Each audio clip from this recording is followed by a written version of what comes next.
up everybody? Welcome back to another video. My name's Zuhri Porza at sa video na to, meron tayong dalawang bagay na kailangan tapusin sa araw na to. First, as you can see from the title, I want to talk about why it's not about your camera or why filmmaking is not about your camera. Wala sa camera ang paggagawa at pag-create ng content. And second is, I need to wash my bike. So why do I want to accomplish these things in this video today? Well, first of all, marumi na kasi bike ko. So I need to clean it, diba? If it's dirty, you have to clean it, diba? So yun. And about sa camera thing naman is because I believe na isa ito sa mga problems ng mga newbie filmmakers or aspiring videographers or filmmakers na nagsisimula pa lamang. Kadalasan kasi, merong mga tao na nadi-discourage na gumawa ng videos dahil sa kanilang camera. There are a lot of people who want to enter the filmmaking or videography industry but would rather not just because they have a weak camera. Weak raw ang kanilang camera. Hindi raw maka 60 frames. Hindi daw maka 4K. Wala raw in-body image stabilization. Walang flat profiles. No? Nalilimit ng mga tao ang kanilang creativity or skills dahil lang sa capabilities ng kanilang camera. Most amateur filmmakers or newbie videographers tend to limit their capabilities to the capabilities of their camera, which should be the other way around. According nga kay Idol Sir Ryan Odensial, filmmaking is not just about the gears. Isa sa mga dahilan kung bakit gusto ko rin itong pag-uusapan sa video na to is because isa rin ito sa mga problema na naranasan ko nung nagsisimula pa lang ako sa filmmaking. Before, I loved watching cinematic travel films from Sam Colder, J.R. Ali, Sawyer Hartman, and all of those famous cinematic YouTubers who create travel films. At sa kakapanood ko ng mga videos nila, napag-isipan ko, kaya ko sana yan, kaso wala akong 4K. Kaya ko sana yan, kaso wala akong 120 frames per second. Kaya ko sana yan, kaso wala akong flip screen.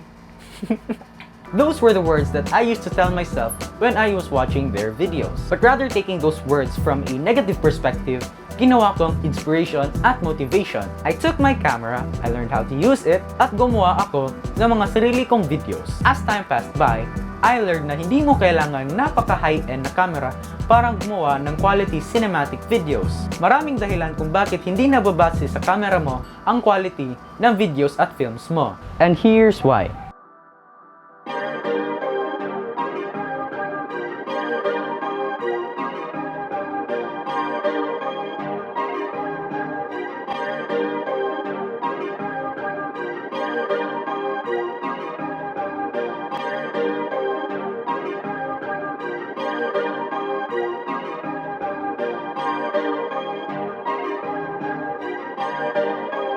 Perfect.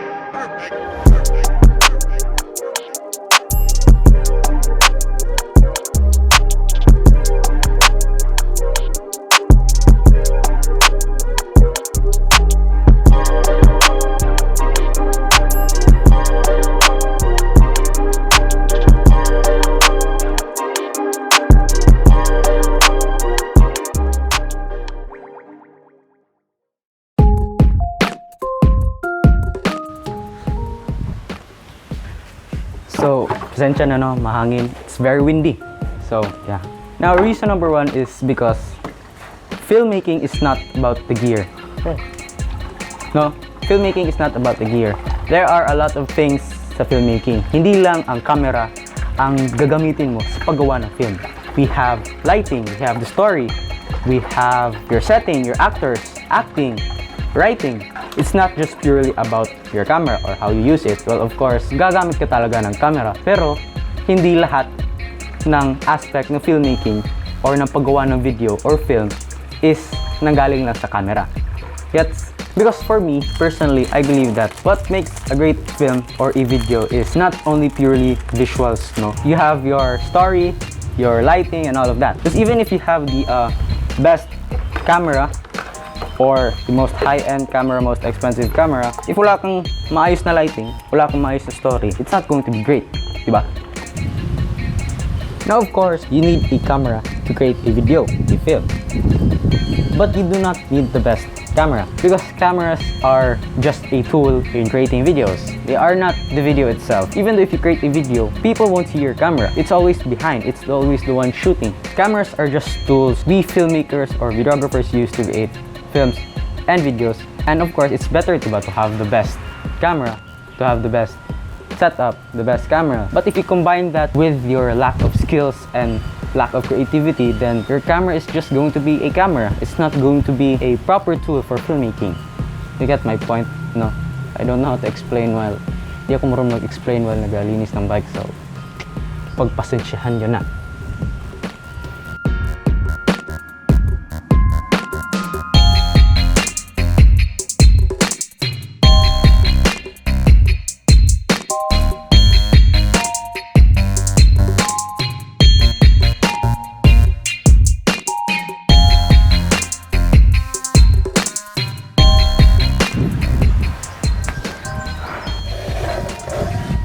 Now back to the topic.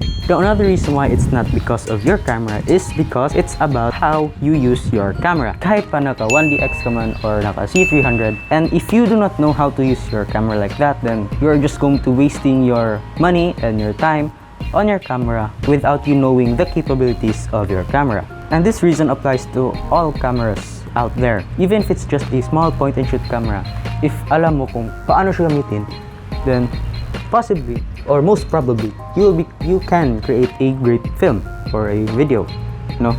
Even me, I shoot on a Canon EOS M5. It's not the greatest camera out there. Hindi siya wala siyang 4K, wala siyang 120 frames per second, but I have used this camera for a lot of shoots for films, wedding films and debut films, and the outcomes of those films were great. The clients loved it, I loved it. So hence, it's not about your camera, it's about how you use your camera. So as you can see guys, now I'm back inside because I just finished cleaning my bike, and the environment outside while filming and cleaning your bike is kind of hard, you know? So like, bumalik na lang ako pa sa loob. So ayun. So back to our first topic now, why it's not about your camera. Now I know that I have mentioned several reasons now, like there is more to filmmaking than your camera, and that filmmaking is not about your camera but how you use your camera. So ngayon po, no, gusto ko po lang lagyan ng emphasis yung sinasabi ko na there is more to filmmaking than your gear. We have your storytelling, we have your acting, we have your lighting, you have your audio, all of that, etc. As I mentioned earlier, if you focus purely on your camera and you leave out all of those other elements, your storytelling, your lighting, audio, etc., you may possibly not create the greatest film or a good film. But for me, the number one reason that I believe is the most important reason why it's not about your camera is that filmmaking is not purely visuals. You already know that. It's audio and it's visual. But aside from that, there are also other aspects na kumokompleto sa tinatawag natin na film or video. Meron tayong lighting, meron tayong story, ganun. Filmmaking is not purely visuals. Kung hindi, ang story or ang context na ine-interpret ng visuals mo. So no matter if you have a napaka-high-end na camera or a slow digicam lamang, if marunong ka mag-understand and interpret sa mga small things sa camera mo, such as your camera settings and your camera angles, then most probably, you can create a good film. So yun po yung mga reasons ko kung bakit ako naniniwala na hindi sa camera ang skills natin sa filmmaking. Your camera capabilities does not define your capabilities and skills in creating films. So I hope po nakatulong to na video sa inyo. To our newbie photographers or videographers watching there, I hope na naintindihan nyo na hindi hadlang ang camera nyo sa paggawa ng mga photos and videos. So that's all for this video, no? I hope you liked this video. I hope you learned a lot from this video. If you have learned a lot and you liked it, please subscribe to my channel down below. Click the subscribe button and yung notification bell para ma-update you for my future uploads. And also, don't forget to comment down below on what you want to see next from my channel. So, thanks guys and peace!